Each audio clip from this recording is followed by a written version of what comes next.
Good morning, dear students. How are you all? I hope you all are good, safe, and healthy at home. Yes, dear students, I, Munish Yadav, PGT Economics from Suraj School Bhiwadi.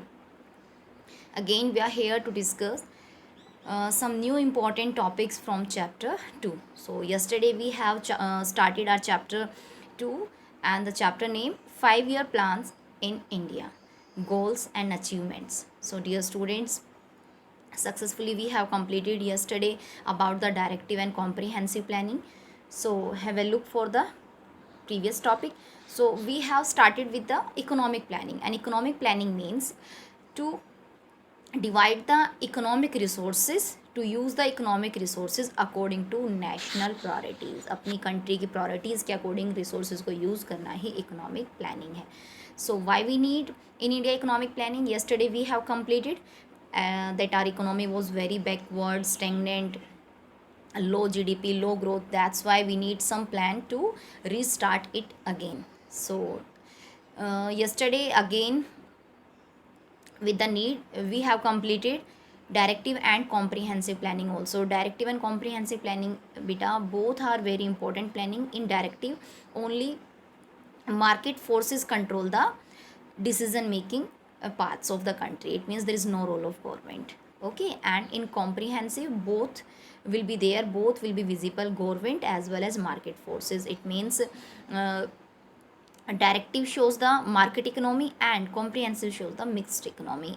Okay, so today we are going to start our new topic, and you all are very uh, well known about this topic because in 11th class microeconomics chapter 1 we have completed this. So types of economies. So we know there are the three types of economies: capitalist, socialist, and mixed economy. So have a look here. Yes, first is capitalist, second socialist, and third is mixed. Same. So start with the capitalist economy. Capitalist economy means it is that economy in which producers, individuals, all are free to decide what to produce, how to produce, and for whom to produce. Okay, they are free to decide. Or this market is controlled by market forces, demand and supply forces. There is no role of government. So what are the features? Have a look. There is a private ownership of the means of production. It means all the production units started or run by the private individuals. Okay, means of production are used in a manner such that profit maximization. It means the main purpose of these producers in the capitalist economy is to earn maximum profit. As you know, the role of government largely confined maintenance of law and order. It means there is no control of government over production units. Government only control the law and order. Okay, so these are the features of this economy. Now what is the merit? So simply here is a merit. uh, it means capitalist economy promotes the self interest. Self interest means खुद कमाने का interest. Okay, profit maximization GDP growth को accelerate करती है. Okay, जब हमें पता है कि all the profit earn by any business enterprise और it will be only for me, ये मेरे लिए ही है, मेरी बिजनेस ऑर्गेनाइजेशन ने प्रोड्यूस किया है, अर्न किया है. सो इससे ग्रोथ और प्रॉफिट मैक्सिमाइजेशन दोनों ही बढ़ते हैं because no one is participant in this profit. Okay, demerits. जब इंसान अपने प्रॉफिट के बारे में सोचता है तो it means he is denying to think और denying to do the things for social और कलेक्टिव इंटरेस्ट, यानी सोसाइटी के बारे में नहीं सोचता है. तो there is a loss of और ignorance of collective interest. It means society के लिए यहाँ कोई भी प्रॉफिट या कोई भी इनिशिएटिव नहीं है. People are thinking for their own profits. Okay, so this is the demerit. And beta, when collective interest is not there तो it means it is a social injustice. ये society के साथ injustice होता है. So here are the merits and demerits of capitalist economy. I hope you understand. So now move to the next point, and the next is socialist economy. Socialist economy means it is that economy which is controlled by the government, and social welfare and collective interest is the main motto of this society. Okay, because it is controlled by the central authority. Yes, dear students, so have a look for the features. Means of production are collectively owned by the society as a whole. It means government is controlling the all production units. Okay. Next, means of production are used in manners such that social welfare is maximized. In the capitalist economy, the main purpose is profit earning, but here the social welfare is the main purpose, main aim of the government. And beta, there is a direct participation of government in the process of production. Law and order के साथ साथ government direct production में भी part ले रही है.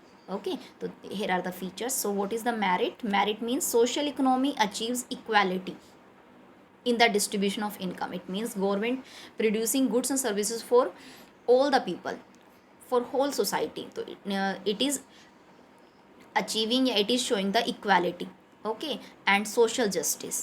Clear? So what is the demerit of this kind of economy?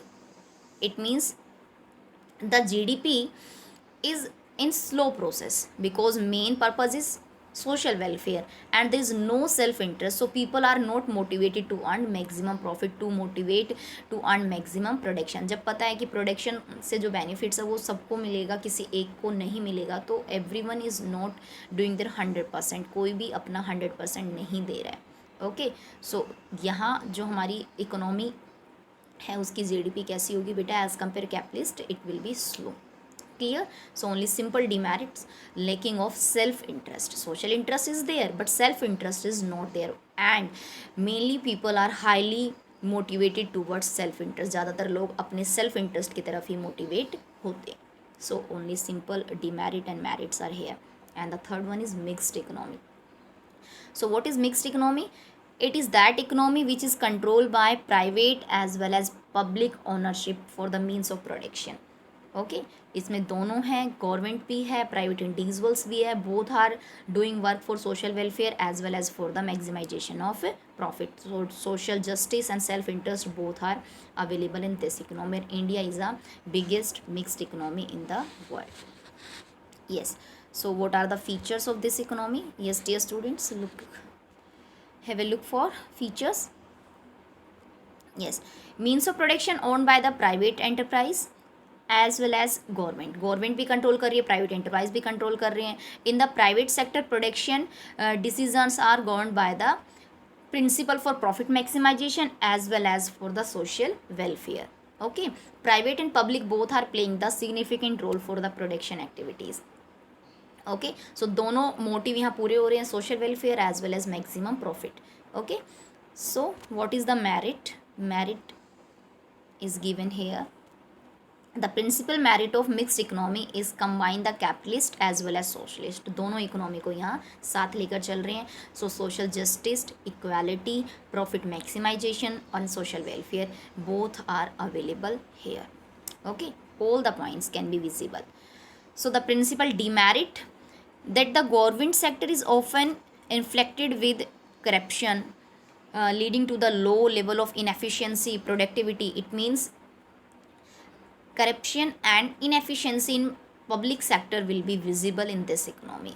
Only this is the biggest demerit of mixed economy: corruption and inefficiency in public enterprise.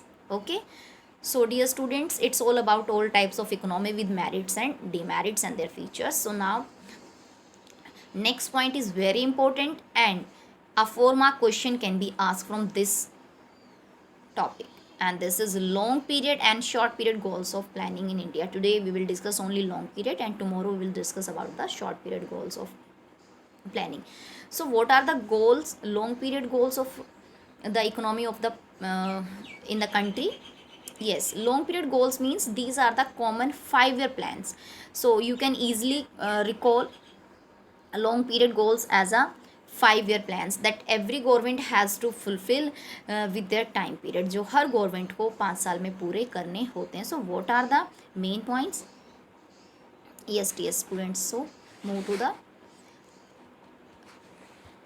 yes, here are the long period objectives goals. The first is GDP growth. It means every government has to increase GDP growth, okay, by inputting government investment, it means public sector investment, और private influencing the private sectors. किसी भी sector को use करें, private को करें या public को करें, but the main aim of every government और the planning is GDP growth. सबसे पहले जीडीपी ग्रोथ करनी होगी, जीडीपी को इंक्रीज़ करना होगा, क्योंकि जब जीडीपी इंक्रीज़ होगी तो पर कैपिटा इनकम इंक्रीज़ होगी. ओके, और लोग अपनी बेसिक नीड्स को पूरा कर पाएंगे. So first is GDP growth. Second is full employment. It means that employment is the second biggest objective of long period planning. Okay, so it means employment always be a participation in production. Second, it is show the social justice and self sufficiency, it is also showing. So self employment or full employment is the second important object of the long period planning. Clear? Which government has to fulfill. Yes. Third is equitable distribution of equity. Equitable distribution means the government resources should be equitable or rationally divided into all the sectors of the economy, primary, secondary, tertiary. It means the sector should be divided, the factors should be divided, or the distribution should be equitable. So there are the two things, equitable and equal. Equal means suppose there are the 100 units, तो 50-50 divide किया, that is equal. But equitable means it should be in the rational manner, जितनी ज़रूरत है उसके according fulfil करना. It should not be equal but it should be equitable. Okay, ये तो ज़रूरी नहीं कि हर सेक्टर को इक्वली मिले, बट उनकी प्रायोरिटीज़ के अकॉर्डिंग उनको रिसोर्स ज़रूर मिलने चाहिए. So it means equitable distribution of national resources, or equity means national resources, should be the aim of long period plannings. Okay, yes. The next is modernization. Modernization means adoption of new technology. Every government should start adopting new technology instead of the backward or old technologies, because modernization means new technology always helpful to increase the production capacity as well as per capita income. So adoption of new technology should be the next or important aim of the long period planning. Yes, and the last one is self sufficiency, which is very important. Self sufficiency means to grow sufficient amount of food grains in own country. अपनी country में food grains को sufficient quantity में produce करना, so that the need of every person, every citizen of the country can be fulfil. तो जो लोगों की ज़रूरतें हैं वो पूरी हो सके. It means we should, our country should be self sufficient. It should not be based on or dependent on others country. हमें imports पर ध्यान नहीं देना है, हमें अपनी कंट्री में इतना अमाउंट जो फूड ग्रेन्स हैं, वीट, राइस, इतना उगाना है कि अपनी कंट्री के लोगों के लिए पूरा हो सके. So self sufficiency in food grain is the another important objective of long period planning. So dear students, there are the main 5 objective of the long period planning. So once recap all the points. What are the important point? First is GDP growth. Government should increase the GDP for inducing the per capita income. Second, full employment. Full employment is the another part for the equity. And next is equitable distribution of equity. It means resource should be divided among the people in an equitable manner according to their priorities and needs. Next, modernization. Government should adopt the new technology for the production. Okay, it will save the time and cost also. And self sufficiency means government should take action towards increasing the that much of amount of food grain that should be fulfill the needs of every person of our country. Okay dear students, it's all about today. So dear student, tomorrow we will discuss about the new topic.